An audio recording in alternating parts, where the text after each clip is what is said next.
Margaret white एक सनकी कट्टर धार्मिक औरत है जो सोचती है कि औरतों से जुड़ी हर चीज़ एक पाप है, चाहे वो औरत का शरीर हो या उसकी इंटीमेसी। फिल्म की शुरुआत में मार्गरेट वाइट अपने बेड पर दर्द से चीख रही है और चारों तरफ खून है। वो भगवान से अपने पापों की क्षमा मांग रही है।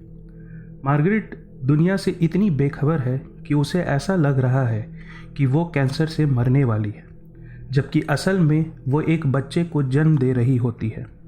जब उसका दर्द कम होता है तब वो देखती है अपने पैरों के बीच में एक छोटी बच्ची को।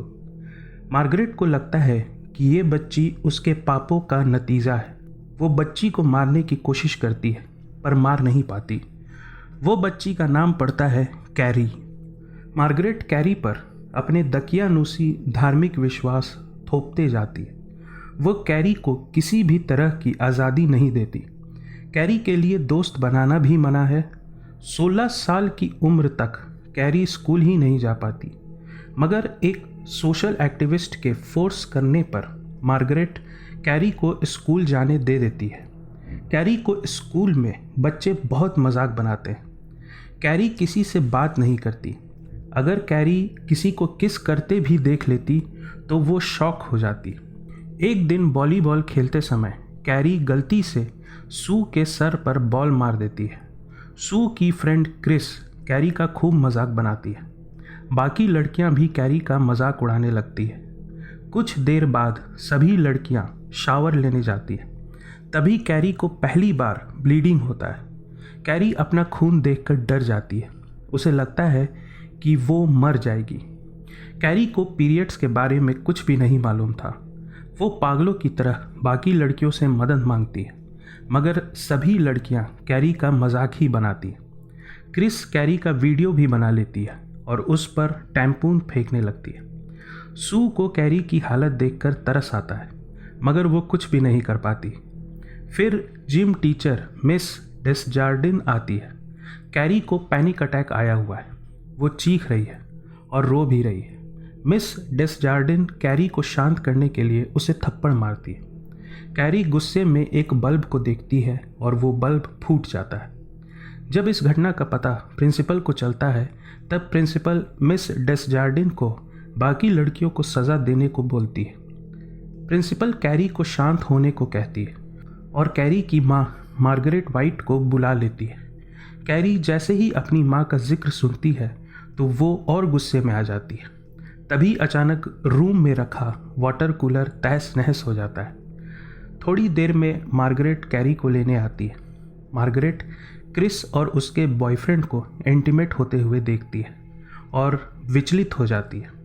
मार्गरेट कैरी के लिए ऐसा माहौल नहीं चाहती थी। वो भगवान से प्रार्थना करने लगती है कि इन बच्चों को सही राह दिखाए। घर जाते समय कैरी मार्गरेट से पूछती है कि क्यों उसने कभी मेंस्ट्रुएशन साइकिल के बारे में नहीं बताया। मार्गरेट कोई जवाब नहीं देती। कार से उतरने से पहले एक बच्चा कैरी को देखकर पागल कहकर बुलाता है। कैरी उस बच्चे को देखती है और वो बच्चा अपनी बाइक से गिर जाता है।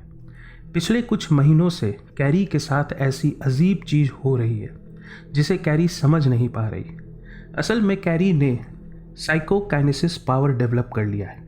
वो अपने इच्छा से किसी भी वस्तु को कंट्रोल कर सकती है।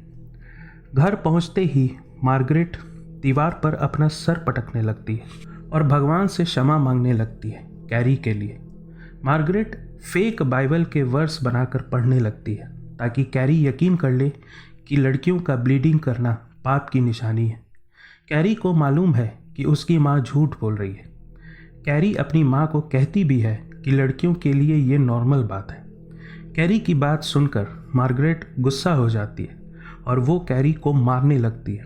फिर मार्गरेट कैरी को एक छोटे से क्लोजेट में बंद कर देती है और कहती है कि जब तक वो भगवान से अपने पापों की क्षमा नहीं मांगेगी तब तक वो बाहर नहीं आ पाएगी। कैरी गुस्से में चिल्लाने लगती है। उसके गुस्से से दरवाजे में क्रैक आ जाता है। फिर कैरी जीसस की मूर्ति को देखती है जिनसे खून निकलने लगता है। सू अपने बॉयफ्रेंड टॉमी के साथ होती है। सू टॉमी को बताती है कि कैरी को लेकर वो कितना अफसोस महसूस करती है। उधर क्रिस भी अपने बॉयफ्रेंड बिली के साथ है, मगर सू की तरह क्रिस को कैरी से कोई हमदर्दी नहीं। उल्टा क्रिस कैरी की पैनिक वाली वीडियो इंटरनेट में अपलोड कर देती है। मार्गरेट बहुत ही शांति से कपड़े सिल रही है और गाना गा रही है, मानो वो सब कुछ भूल चुकी है। वो कैरी को क्लोजेट से बाहर आने दे देती है।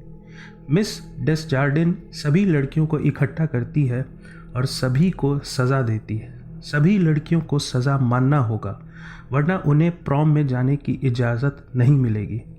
क्रिस पनिशमेंट मानने से इनकार कर देती है, मगर क्रिस का साथ कोई नहीं देता। मिस डेसजार्डिन क्रिस का प्रॉम में जाना कैंसिल कर देती है।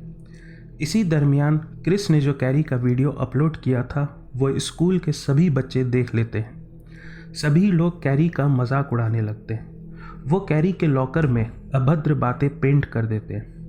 अपमानित और टूटी हुई कैरी भागकर बाथरूम आ जाती है। कैरी शीशों को देखती है और शीशे टूटने लगते हैं। कैरी को अब एहसास होने लगा है कि उसके पास साइकोकाइनेसिस पावर है, यानी कैरी अपने विश से किसी भी चीज़ को कंट्रोल कर सकती है। अपनी ताकत को पहचानने के लिए कैरी लाइब्रेरी जाती है और साइकोकाइनेसिस के बारे में किताबें पढ़ती है।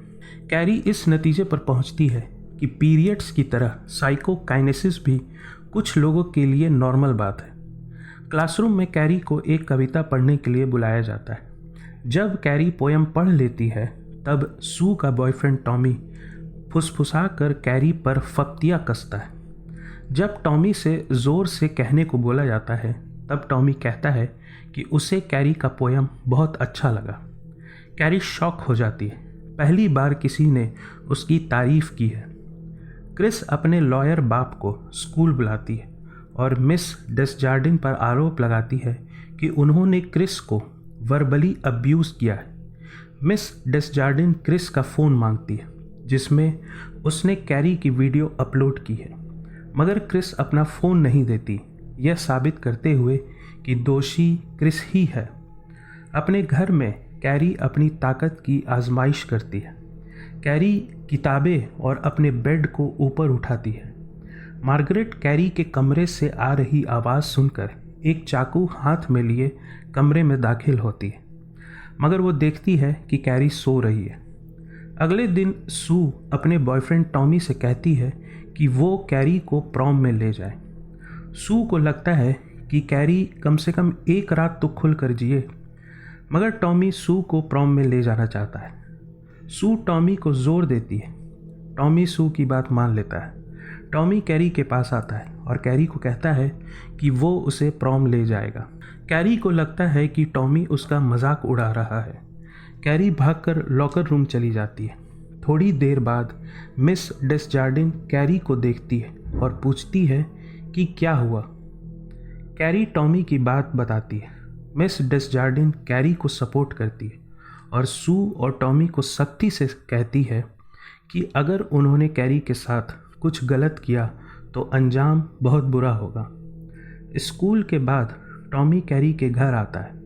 कैरी दहशत में आ जाती है, कहीं मार्गरेट ने देख लिया तो न जाने क्या हो जाएगा। टॉमी कैरी से कहता है कि जब तक वो प्रॉम में जाने के लिए रेडी नहीं होगी तब तक टॉमी जाएगा नहीं। कैरी हाँ बोल देती है, मगर एक कंडीशन पर कि टॉमी 10:30 बजे से पहले कैरी को घर पहुंचा दे। कैरी आज बहुत खुश है। प्रॉम की तैयारी के लिए कैरी शॉपिंग करने जाती है, मगर कोई भी ड्रेस उसके बजट में नहीं आता। कैरी फैब्रिक ही खरीद लेती है और अपना ड्रेस खुद ही सिल लेती है। क्रिस कैरी को शॉपिंग करते देख आग बबूला हो जाती है। क्रिस कैरी से बदला लेने का प्लान बनाती है। घर लौटने के बाद मार्गरेट कैरी पे बहुत गुस्सा होती है। कैरी अपनी माँ को बता देती है कि वो प्रॉम नाइट में जा रही है। मार्गरेट कैरी को सख्ती से मना कर देती है। कैरी गुस्से में आ जाती है और चीज़ों को उठाकर फेंकने लगती है। मार्गरेट फिर भगवान से प्रार्थना करने लगती है, ये सोचकर कि शैतान ने कैरी के अंदर अपना घर जमा लिया। कैरी गुस्से में अपनी माँ को ही उठा लेती है। मार्गरेट शांत हो जाती है। इसी दरमियान क्रिस और उसका बॉयफ्रेंड बिली एक फार्म आते हैं और एक सूअर का खून इकट्ठा करते हैं। फिर वो उस खून को प्रॉम के होने वाली जगह पर ले आते हैं। उनका इरादा कैरी पर सुअर का खून फेंकना था। प्रॉम नाइट आ जाता है। कैरी मेकअप करती है। मार्गरेट को कैरी का अंदाज पसंद नहीं आता। कैरी बहुत ही सुंदर दिख रही है। मार्गरेट कैरी को दुखी करते हुए कहती है कि प्रॉम में सभी लोग कैरी का मजाक ही उड़ाएंगे। कैरी गुस्से में अपनी माँ को क्लोजेट में बंद कर देती है। टॉमी कैरी की खूबसूरती देखकर होश खो देता है। टॉमी और कैरी दोनों हाथों में हाथ लिए प्रॉम में जाते हैं। मिस डेसजार्डिन कैरी की खूब तारीफ करती है और उसे खूब मस्ती करने को कहती है। कैरी को भी टॉमी का साथ बहुत पसंद आता है। दोनों एक दूसरे को पकड़कर रोमांटिक डांस करते हैं। आज कैरी के जीवन का सबसे खुशी वाला दिन है। मगर तभी क्रिस और बिली प्रॉम में घुस जाते हैं।